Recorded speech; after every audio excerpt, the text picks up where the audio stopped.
haddaba aynu u nimaadnay maxay dhaantadu xambaarsan tahay oo dhib ah maxay shareecada kaga soo horjeedaa maxay diinteenna ay ku diidan tahay maxaa ka khaldan waxa ka khaldan oo shareecada ku khilaafsan tahay qodobo fara badan mid kastana goonidiisa wuxuu ugu filan yahay inuu ka dhigo wax macsiyo dambi ah qodobka koobaad waxa weeye tixda la qaadayo marar fara badan bal inta badan ba waxay xambaarsan tahay macaani shareecada khilaafsan marar badan waa jacayl غزلك waxa loo yaqaan luqada carabiga iyo ishqi gabdhahan iyo wiilashan meesha wada joogay ay isu celinayaan isu wiidarsanayaan waan ku jeclahay iyo waan ku caashaqay iyo xaggan kula maray iyo dhiigaad saaqday iyo wadnahaad iga gashay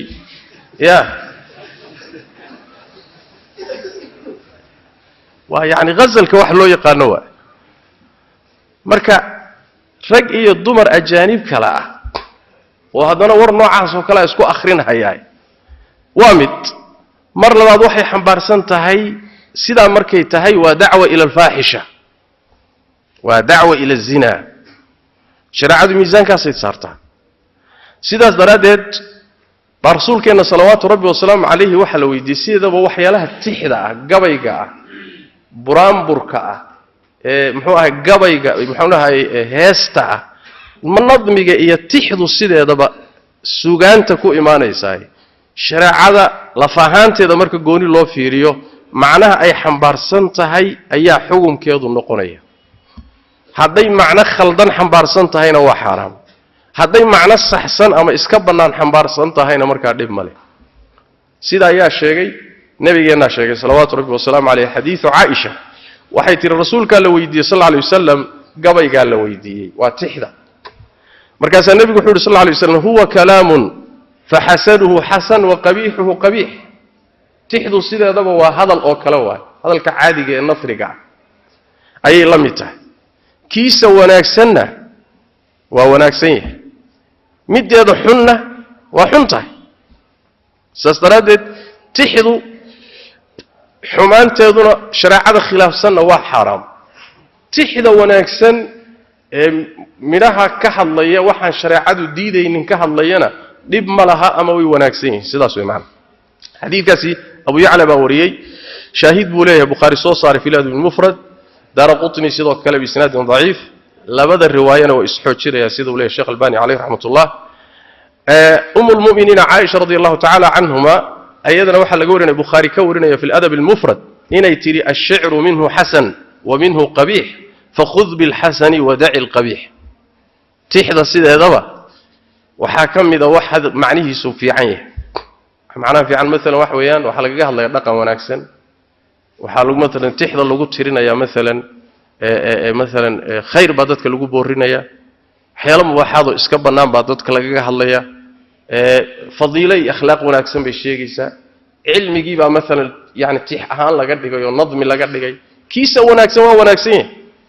ميت كيسة حنة وحنية هي كوناكسن كقاضة كحنة كتكبير عائشة رضي الله تعالى عنهما حديث كهر إلى مديه سنة كيسة حسن ابن حجر يا شيخ الباني لبضه ويتحسيننا يان أثر كعائشة رضي الله تعالى عنهما طيب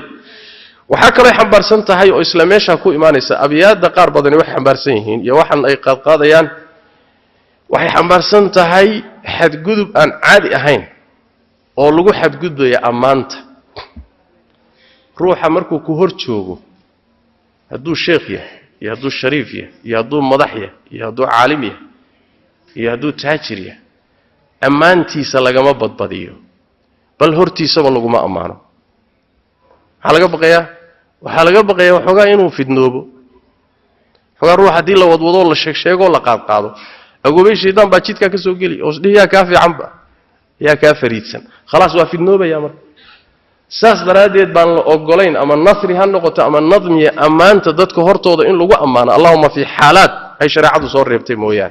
طيب مرر فرض المركة وحاكوتشرة محوها هاي تحدى muxuu ahaay dhaantada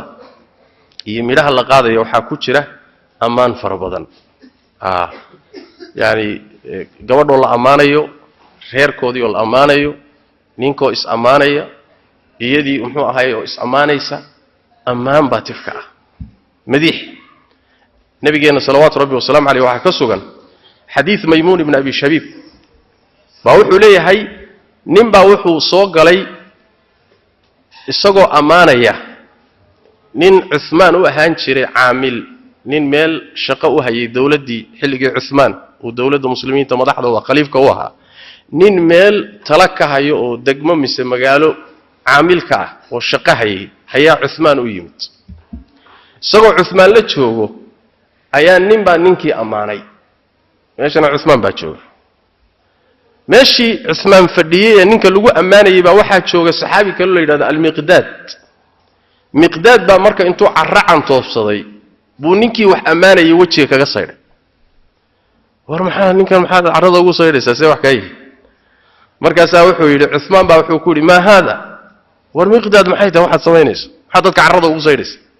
markaas wuxuu yiri nabi maxamed baan maqlay buu salawaatu rabbi wasalaamu alayhi isagoo leh idha ra'aytumul maddahin fahthu fi wujuhihim at-turab dadka amaanta badan ee wax amaana hadaad aragtaan intaad carra qaadataan wajiga kaga sayra buu nabi sallallahu alayhi wasallam saas daraadeed amri nabi maxamed baan fulinayaa buu ninka wax amaanahay nabi maxamed amarkiisii baan fulinaya saasan carrada ugu sayray marka xadiis far badan baa macnaha ku sugan hatta amaantu haduuba leeyahayba ya tawaab yani dul saar iyo ka badbadis iyo boonboonine laakiin hatta haduuba mudan yahay ruuxani in hortiisa lagu amaanay shariicadu ma ogola yani wax weey wax xabaarsan tahay marka ciyaartaasi dhaantada markaad say ahaan jirtay siday hadda tahay aad isu fiiriso bidca badan baa la soo galiyay shay walba bidcu leeyahay moogta ya aniga baadiye aad ugu soo weynaanin laakiin waxaan xusuusnahay anoo yar waxbaan ka xusuusnahay ka garanaya tayib waagi hore inta badan waxay u badnaan jirtay ammaantaas iyo hal xidhaale iyo oo gabadh gabaya ah oo tixdajisa iyo nin gabaya baa isu baxay marka waa la isxidhaya marmarkii qaarkood ammaantaas iska ahaan jirtay laakiin waxaa naadir ahaan jiray wax la yiraahdo tafaxushka hadalka foosha xun ee xishood darrada ah ee ku saabsan ragga iyo dumarka dhexdooda dhaantadii hore taqliidiga ah waa ku yaraan jiray haduuba dhacdo sababtu maxay ahayd Soomaalidii hore waxay ahaan jirtay dad afka in laga soo saaro waxyaalaha ku saabsan ragga iyo dumarka dhexmara gogosha ku saabsan in afka laga soo saaro saa loogu wada hadlaayo way ka xishoon jireen maxshar la wada joogo iska badaa meel la wada joogo la isugu yimid inuu nin u bareero oo gabadh uu hadallo noocaas ah ku ganaa gogol baa la isugu dhaxay xaal baa la iska qaadiyo hadaba rag islayninba marka waxay lahaan jireen dhaqan adag oo nooca ku saabsan ninku marka kuma dhiiran karin goobaha dhaantada marka la isugu yimaadana waxay ahaan jireen in la iska ilaaliyo waxyaalahan hadda ay dhahaan muxuu ahaay cishqiga iyo muxuu jacaylka iyo waxyaalahan hadda aan ka akhrinayne xididada iroore iyo wadnaha ay booday iyo waxan ay akhrinayaan waxan kadaatu muxuu ahaay ma jirin waa bidca dib ka timid waxa bidca labaad ah oo ay ku soo dareen waxa la yiraahdo muusiga ayadana ma lahaan jir soo saasma waxay ahaan jirtay dadka xilliga barisamaadka xilliga maartay oo roob ku da'aan oo barwaaqada reeru isla soo dagaan xilligaas dhalinyaradu habeenkii intay baxaan oo waliba ay fogaadaan meesha la joogay la degan intay ka fogaadaan yal shatagan qayladooda xataa laga maqlay bay meesha habeenkii ku soo ciyaaraan marka iyagoo daalan bay soo noqdaan xataa markay ka imaanayaan fulid xun baa la yiraahdaa fulid yani marka laga soo fulahay fool xumadeed saay tahay hadana mujtamaca dadkiisa akhyaarta culimadiisa wax garadkiisu waa la dagaalami jiray way la dhuuman jireen marka way la fogaan jireen hadii lagu soo baxana ilaahu hal wadaad ku soo baxo ama hal nin oo akhyaara way kala cararayaan ya wax ilaa wax tuugaysanay ahaayeen waqti dhaqankii baa ka horjeeda wixii oo dhan marka hidihii iyo dhaqankii nooca ahaa oo dhan waa laga siibay marka waa laga xubsiibay suura kale iyo qaab kale iyo shaati cusub baa loo geliyay marka xumaantii ay lahayd sharcan bay xumaan kale ku darsatay tayib qodob waa qodobkaasoo horta waxa ay ka hadlayaan iyo waxaanay tirinayaan macnaha ay xambaarsan tahay marar fara badan shariicada way khilaafsan tahay 99% ka badan qodobka labaad iyo mukhalafada labaad ee shariicada ay ku khilaafsan tahay waxa weeye fihi ta'arri wa kashfi al-awrat wa at-tabarruj waxa ku jira isqaawin awradii oo la qaawiyo iyo asturkii oo laga tago khaasatan dumarka dhaantada marka la tumayo u fiirsada dumarku waa qaawan laabta iska qaawan luquntii baa qaawan gacmihii baa iska qaawan waa kuwa roon kuwa ka sii daran madaxii xataa timaha waa qaawisanaya qaar ka sii daran baa jiro xataa laabta iyo meesha meel ka sii fog baa muuqataba oo maryaha intay maryo khafiifa qaataan baaba wax badan ay asturnayn kashfiga noocaas oo kala marka in maxshar iyo meel ajaanib joogta ay dumarku awradooda ku qaawiyaan si toos waxay uga hor imaanaysaa quraanka kariimka iyo sunnada nabiga sallallahu alayhi wasallam Allah quraanka wuxuu ku yiri ya ayuha an-nabiy qul li azwajika wa banatika wa nisa'il mu'minin yudnina 'alayhinna min jalabibihinna jilbaabka ay isku siidayeen dumarkaaga gabdhahaaga iyo gabdhaha muslimaadka intaba amar baa nabiga lagu yiri sallallahu alayhi wasallam marada jilbaabka ay isku siidayeen waa quraankii ayad kale rabbi wuxuu ku yiri wala yubdiina zinatahunna illa ma dhahara minha dumarku yeena quruxdooda iyo awradooda muujinin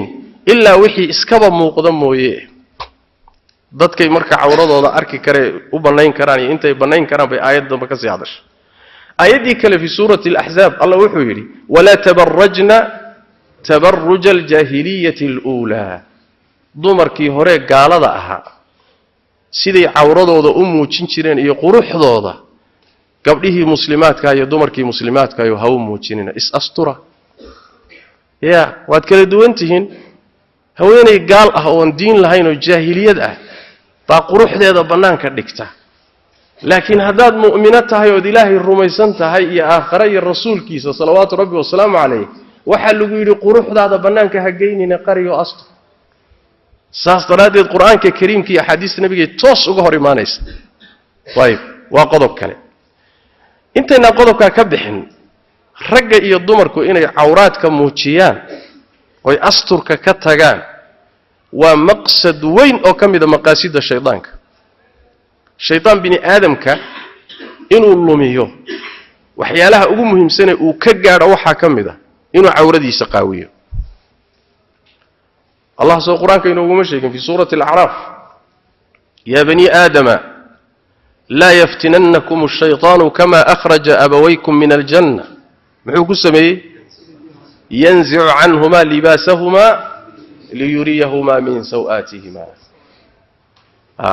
وار آدم عرهور تيزيو شيطان يوسن إذن في اثنين سيدو اللبادي إذن داليبا جنة أغسو صاري محوك السمي مريهو كدقي ينزع عنهما لباسهما أستر كودي بكدغي سيء أتسو سوءدودا عورادودا سيء بنانكا ودغو أتسو مريها كدغي بمعنى جيدكي او عنسيي عقوبتي كدلتay waa waxay keentay in ay asturki waayaan wa aadam alayhi wa ala nabiyina salatu wassalam iyo hooyadeen hawa shaydaan baa marka qasadka lahaayo inuu maryaha ka dhigo u qasti saas weeyaan marka haduu maryaha ka dhigo asturka ka qaado ama rag ah ama dumar ahaw shaydaan baa kugu adeegtay ujeedadiisii buu ka fushaday waa ku duufsaday qodobka saddexaad ee ku jiraay wax weeyaan dhaantada iyo ciyaaraha noocaas oo kala ah waxa ku jira al-ikhtilaat bayna ar-rijal wan-nisaa al-ajanib rag iyo dumar ajnabi kala ah oo isku dhex qasan kuwan dhaantaynay way isku qasan yihiin mar way iska soo horjeedaan marna ninkiiba waxaa ku jir gabadh baa ku xigta yaa waa la isku googoynaya rag ajaanib iyo dumar ajaaniba inay saa isu dhex galaan weliba iyagoo haddana qaaqaawan waa wax shareecadeenu diiday waa ayib bal waxaan marmarka qaarkood aad isleedahayba malaha dhaantadu maba baxdaba haddaan dumar iyo rag meesha isugu imaan ya wax walba suugu leeyahay mogta wax walba suugu leeyahay malaha waxaan is yidhi suugaheeduba waa inay dumar meesha yimaadaan saas daraaddeed nin keligii iska laaqinahaya meesha aad loo dhegaysan maayo sooma waa in meesha muxuu ahaay lagu sharxo oo lagu qurxiyo oo dumar iyaguna dhawaaqahayo muxuu ahaay isjijabinahayo waa in la helo markaasay baashu gadmaysaa ikhtilaadka marka rag iyo dumarka dhex maraya isdhex galayaan waa waxyaalaha shareecadeenu si cad ay u diiday